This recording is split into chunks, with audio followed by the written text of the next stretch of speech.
Hello. I took a test about a year ago, which stated that I was an quote-unquote ENTP. I have done a little bit of research on that, and I think I've came up with enough information to discuss my thoughts on personality archetypes and such things. When it comes to the spectrum of how far I am within each type, such as introvert versus extrovert, N versus S, etc., I have qualities of introverts and extroverts, but I'm relatively more of an E than an I. And when it comes to the others, that is when I become more extreme. For I versus E, it's 40% I, 60% E, but for the others, it's like 17% one, and the rest is the other side. So that means I'm more extreme on that one. But I follow the archetype of an ENTP as I start developing within a social group. Like if I'm in an area where most people know me or don't do anything to remove me from the group, the ENT personality sort of evolves. With that being said, when I was younger, I didn't have access to every single means of communication. Therefore, I didn't have a way of expressing the EN combo. And on top of that, I personally feel like intuition is based on what you've learned over time and how you connect ideas, which is why at the very beginning, when you're young, you feel very much like you don't really understand what anybody else knows, and that you might feel like you could be uneducated, but then you start to learn more, and then you eventually end up knowing tons and tons of things that nobody else does once you pull in more resources. And being extrovertive while being intuitive basically means that you, at least in my opinion, you kind of have to ask questions to get the right answer. So it almost sounds like you're a debate moderator, but that might be a way of you asking people what they like and don't like. And that can help you figure things out about people and things in general. Like, if you want to learn more about economics, finding a way to sort of ask people a question or make a statement within such a topic can help you learn more information on it.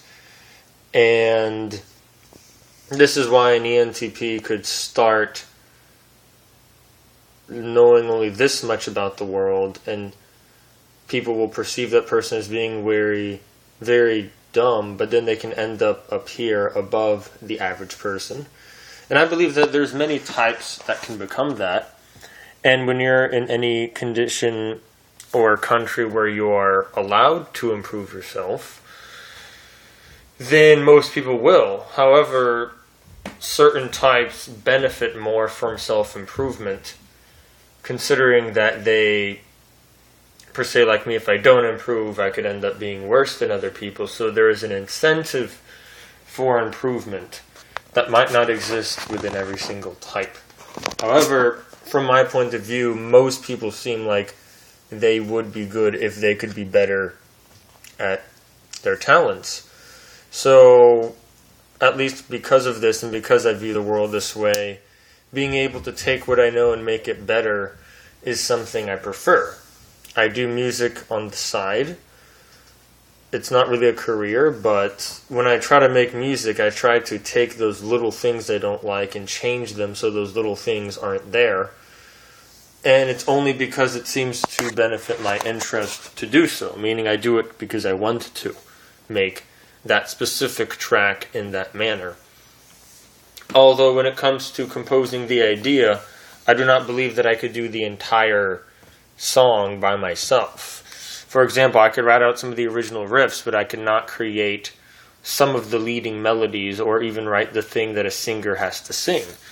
So there is codependency on various things that I'm trying to do. So I could per se draft an important idea, but then later I need somebody to add in those extra things to make it work. But that is also because I prefer people who are more talented on a subject than I am doing that specific subject. Like, I can play the bass guitar and piano, but if I need an actual guitarist or a violinist, I just preferably get one because it's just convenient to use them.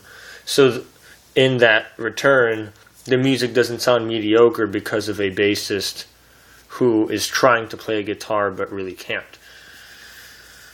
And because of that, there's a sense of codependency that exists, but it's only for those specific interests, assuming those interests are things I can't do. If I'm only required to do the things that I can already do, like if there's a job that only requires me to use my specific talents and nothing else, then that feeling of being dependent on others doesn't exist. As for the business world, I invest money into my interests, and I've made money through them, such as selling music. And I feel like a person with extroverted intuition, or anything that can even resemble that, they're always looking around for new ideas to see what is possible and what is impossible. And in the business world, they will try to go with what is possible, even if it doesn't look conventional. However, I think that last thing has more so to do with the EN something P, where people with that on that end of the spectrum for the perceiving side, they might try to be a little bit more unconventional. Also, people thinking for themselves, thinking versus feeling, that also affects unconventionality. So maybe making music that is both orchestral and electronic sounding, that could be sort of the thing that an ENTP would do, because they would want to take all these things they know and add them on top of one another to create one large idea.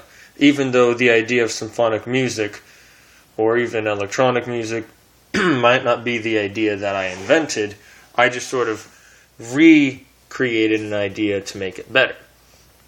An example of what some people would consider a famous ENTP, Ben Franklin, he did not create the idea of liberty, but he was able to revolutionize the idea of liberty and apply it to the American government.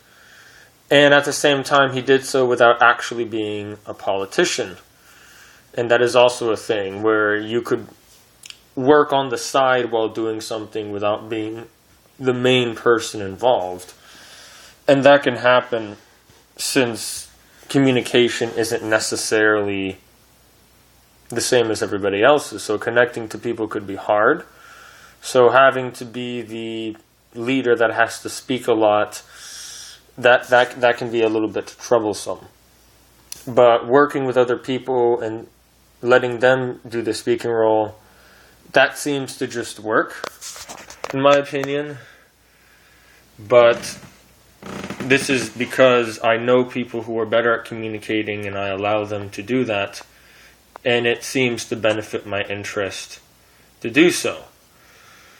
And this is a good thing for an ENTP to have, or any personality type that isn't good at communicating, the way the average person would want. To have somebody else do that is very much efficient, because I can, and this goes back to the older thing about codependency. If you're only good at A, B, and C, but you need somebody to do X, Y, and Z, having somebody who can do what you can't do, and then you're over here doing your stuff, that seems to work in the long run. And besides all this, these types of people have the capability of becoming successful if they know where they can apply their skill and have access to the resources and information necessary to allow them to be successful. Like, if you need something that can get you money and you have that thing, you will probably have a way of finding a way to sell it and make money. And this is why these people just seem to become better over time. They become richer, they can become more successful.